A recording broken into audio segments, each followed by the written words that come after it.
gentlemen, look who's joining us now from a beautiful, spacious hotel suite somewhere in North America, our TSN hockey analyst, Mike Johnson. Mike, you look fantastic. So Sunday, we hear from Alex Pietrangelo. He's suffering what he describes as an ailment. He pulls out of Team Canada for the Four Nations face-off. He proceeds to then play 24 minutes for the Golden Knights later that evening in a game against the Florida Panthers, which is fascinating to me. But that's not my question for you, Mike. My question is, who should take Pietrangelo's place on this team? Yeah, with that departure, a new spot opens up. Now, listen, Jay, everyone wants to say Drew Doughty. Of course you want to say Drew Doughty because it's Drew Doughty. The energy, the emotion, the pride he takes in playing for Canada. But even Drew Doughty can't get into game shape in like 2 or 3 games that he might play before this tournament starts. So I don't think I can go with him. I'm going to give you 2 options, Jay, depending on what kind of role you want to try to fill. I'm going to say you can go Chris Tanev. If you're going to have a defensive defenseman, you might as well go to the best one in the league. And Chris Tanev has had a really good season with the Toronto Maple Leafs. Right shot guy. He's an eraser. You want a guy to kill penalties, check the other team's best players, really lock it down at the end of games. He's only going to have to probably play 13 or 14 minutes on this team. He'd be a great fit in that role, and I think it'd be a really interesting selection. And my other guy, if you want a more well-rounded player, perhaps you go to Mackenzie Weegar of the Calgary Flames, who can do a little bit of everything, maybe a bit better, more offensive than Chris Tanev, maybe a bit better puck mover, maybe more versatile depending on what you want them to do. But I think one of those 2 guys, depending on what you kind of see that role being with Pietrangelo not being there, would be an excellent choice for Canada. Seen a lot of support for Weegar online, for sure, Mike. I want to talk about another player who's not on Canada's Four Nations face-off team, but it's not because he has an ailment. It's because they didn't pick him. It's Logan Thompson. He signed a 6-year, $35.1 million deal with the Caps on Monday, carrying an AAV of $5.85 million. This is his first year in Washington. He is second in the league in goals against. He is third in save percentage and wins. The Capitals are having a great season, and Logan Thompson is a huge reason why. And he's played very well for this East leading Caps team for quite a while, Mike. So I guess it was a real mistake to leave him off this team, a team that was desperate for goaltending right from the get-go? Yeah, clearly, hindsight being what it is, Jay, they should have taken Logan Thompson. I think he has been the best Canadian goaltender by far in the NHL this year. The contract proves it. His stats prove it. Where Washington is in the standings prove it. And the tricky part about the Team Canada selection was always going to be the timing for goaltenders, because there was no goalie like a Carey Price, like a Marty Brodeur, like an Ed Belfour, Patrick Waugh, who no matter what was going to happen, that guy was going to make the team, and he was probably going to be the starter. It was always going to be about take the guy who was playing best at the time. And if you think about it, Logan Thompson, I say he's the best Canadian goaltender in the NHL this year.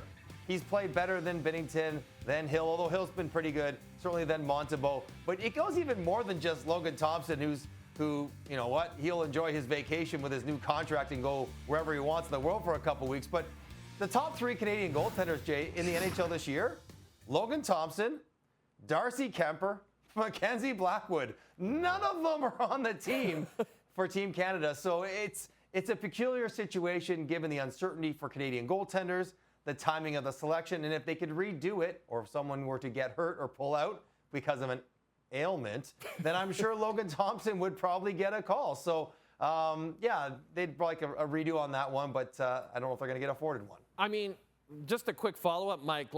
Are you slightly more encouraged about Canada's goaltending prospects going into the Olympics in 2026 than you were, say, maybe 6 months ago?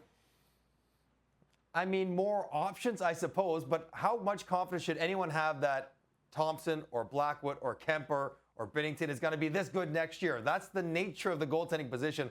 I don't know if any of these guys are so good that you can count on them year after year, but at least it appears as though there'll be more than just 2 or 3 options. There'll be 4 or 5 or 6 to choose from. All right, the Vancouver Canucks have won 2 in a row, Mike, for the first time in almost 2 months. I don't know if you've been following the team, but it's been a bit of a adventure. Now, JT Miller snaps a 9-game goalless drought, but not only that, he drops the gloves with a kid from Saskatoon who's been dropping guys since his Saskatoon Contacts days when he was 15 years old. I mean, to fight Brayden Schenn and then praise Brayden Schenn after the game and say how much you respect him. I mean, it's pretty wild, the impact JT Miller had on the team on Monday night. Just goes to show you how important he could be for this team, doesn't it? Yeah, it's an interesting dynamic because, Jay, everyone says, just block out the noise and play. If it was only that easy. And yet that is exactly what JT Miller did. He knew that fighting Brayden Schenn is probably not something he wanted to do, and he probably wasn't going to inspire his team because they'd just taken the lead.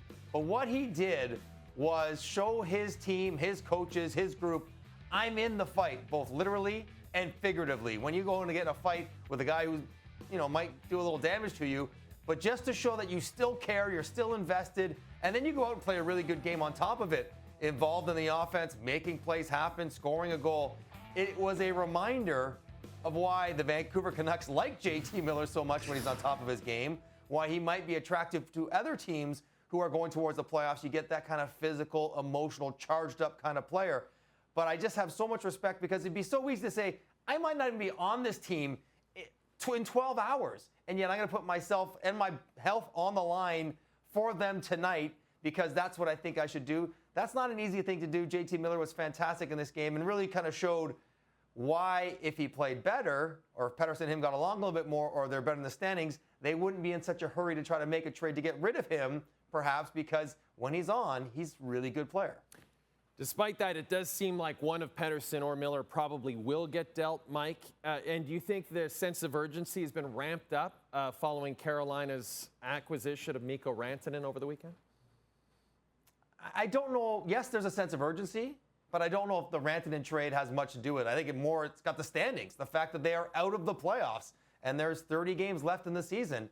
And if you're going to try to correct the course that you're on as an organization, you want to give the new group as much time as possible. Now, maybe that helps speed things along because the value of trading a really high-end player has sort of been established as Rantanen went for Natchez and Drury and picks. So maybe there's some sort of some commonality there that the other teams can work with. But I really think it's just the standings and the way that the two guys have played this year, both Pettersson and Miller, really underperforming their expectations that make it an urgent situation. But if they don't want to make it urgent, they want to take a bit more time, what they can do is play better. If Pettersson and Miller would just play better, produce like they're supposed to, like they can, like they have, then everyone could take a breath. If the team started winning, now they've won 2 in a row, maybe they can make it 3, 4, 5, then everyone could take a breath and all the noise surrounding the organization would calm down and make it easier to facilitate a trade. But if that doesn't happen, then this trade is probably going to go down before the Four Nations tournament starts because the Canucks can't wait much longer to try to salvage the season. That's where the urgency comes from. And then the Edmonton Oilers, big victory over Seattle on Monday in what we were calling the Adam Larson Cup between the Kraken and the Oilers. And but the real story, Mike, was Connor McDavid returning from that 3-game suspension. Scores a goal. Safe to say you didn't see a lot of rust in number 97's game?